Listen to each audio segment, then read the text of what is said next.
You ask Tiger to solve. This deals with linear equations with one unknown. The final result is x equals -1. Let's solve it step by step. Simplify the expression. Expand the parentheses.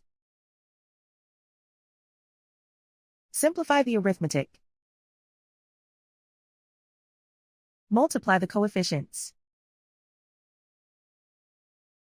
Group all x terms on the left side of the equation. Add 40x to both sides. Group like terms.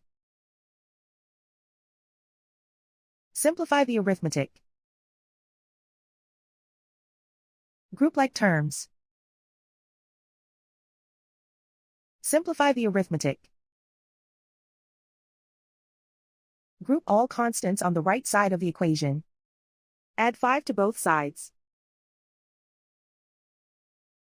Simplify the arithmetic.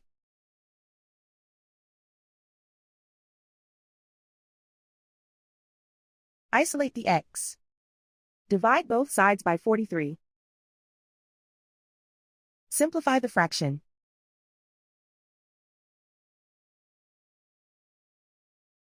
And so the final result is x equals -1.